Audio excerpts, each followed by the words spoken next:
Hi everyone. So this lesson is going to be pretty short. In lesson 2.4, we're going to look at analyzing bivariate data, specifically with quadratic functions, and we really only got one example here. So as you're going through this, I want you to open up the Fathom file called pig weight gain, and we're going to analyze that data as we go. So the first thing we need to do after we open it is we're going to decide which variable we should use as our independent and which one we should use as our dependent variable. Now, my suggestion, what I think is best, is to use the dosage pellets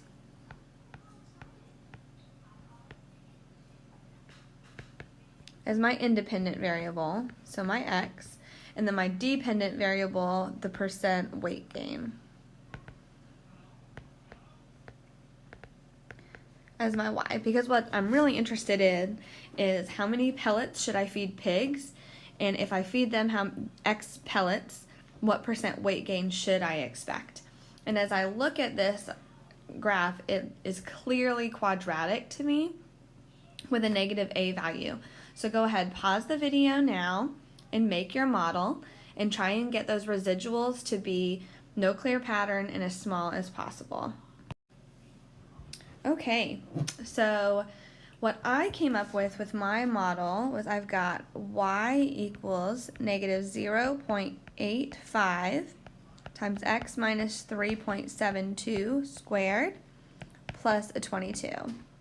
And when I'm looking at these, my residuals are very small and have no clear pattern. So I would say for my model appropriateness, my residuals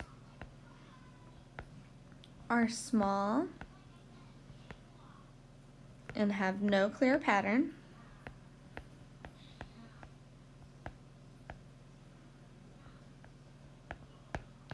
Therefore,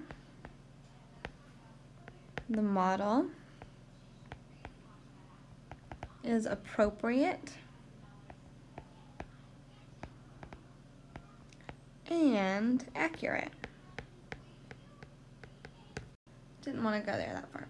So as you're looking at your model, if you had small and no clear pattern residuals, I would imagine while our A, H, and K values are not the same, they're probably pretty close.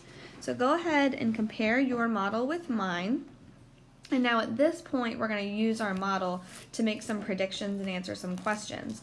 It's up to you at this point. You can either use my model so that we can ensure we get the same answers and that you're good with the algebra that's getting ready to come, or you can use your model, and what you can do is you can compare my answer with yours and see how our models are the same and how they're different and what these A, H, and K differences do to our answers. I bet you're going to see that if our models are the same, that our conclusions are going to be pretty similar. Oops.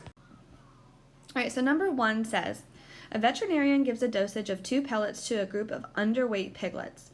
What weight gain percentage should he or she expect? So when I'm going to use my model, let's write my model really quickly up here in the corner. So my model, again, was y equals negative 0.85 times x minus 3.72 squared plus a 22. As I look at the question, it says, what weight gain percentage should he or she expect to see? Well, the weight gain percentage is my y value. When they say a veterinarian gives a dosage of 2 pellets, well, I know the number of pellets was my x value. So I'm going to be plugging in 2 for my x and solving for my y. So let's go ahead and plug in 2 here for my x.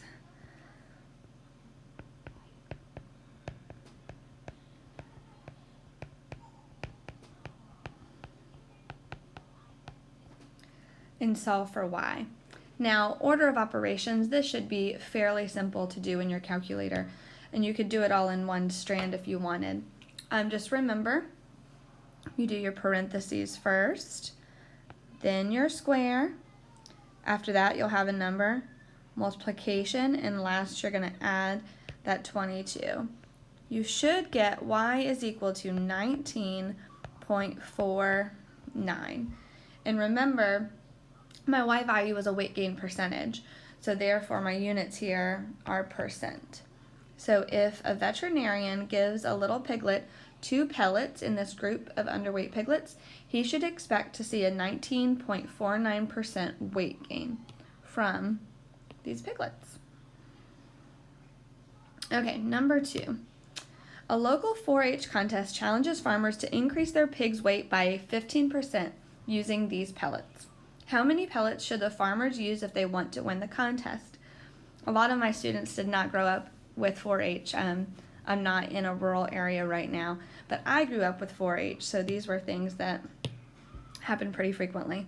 So the challenge is to increase the pig's weight by 15% by using these pellets. So I'm looking at this Y value increase. I want to know when will Y be equal to 15. And the question is how many pellets?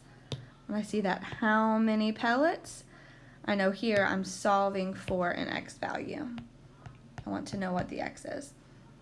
All right, so again, my model was Y equals negative 0.85 times X minus 3.72 quantity squared plus a 22. I am plugging in this 15 for the Y, and I'm going to solve for the X value. Now we reviewed how to solve this quadratic specifically in our review back in the beginning of chapter 2, but we get some good practice here too. It's really important that you can solve equations. So what I'm going to do, since I have this entire difference right here being squared, I'm going to isolate that first. I'm going to get the 22 over, since it's being added, I'm going to subtract the 22 first. So I've got a negative 7 equals negative 0.85 times X minus 3.72 quantity squared. Now I need to get rid of that negative 0.85, so I'll divide that.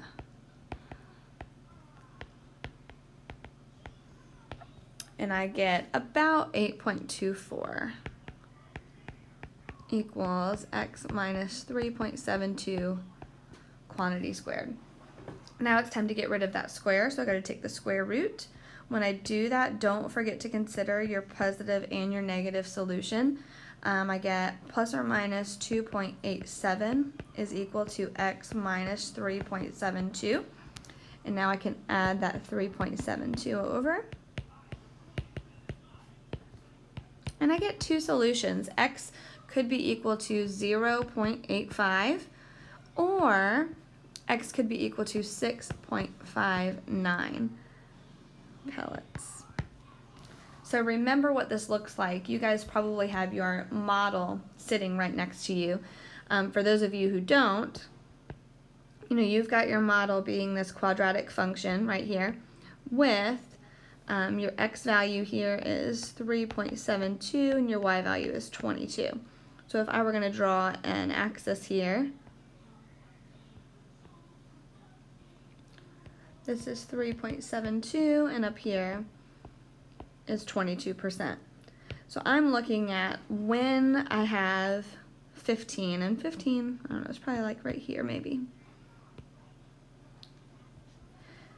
So when the Y value is 15, there's two different solutions, and you found the first one is here at 0.85 pellets. The second one is here at 6.59 pellets. So I always like to ask this question to my students, that if you are this farmer and you make this model and you get these answers, which one are you actually going to go with? Are you going to feed your pigs 85 hundredths of a pellet? You're going to break it up?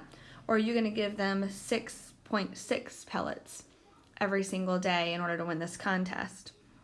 And hopefully you come up with this answer, because we're going to assume these pellets cost some money, and this will definitely be a cheaper option.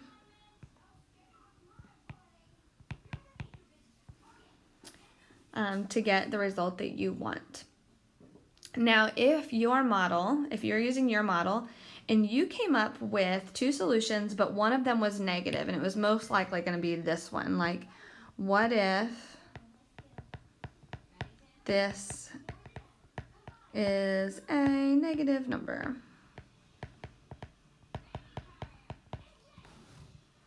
Well, then at that point, it's an extraneous solution because you can't feed your pigs a negative number of pellets.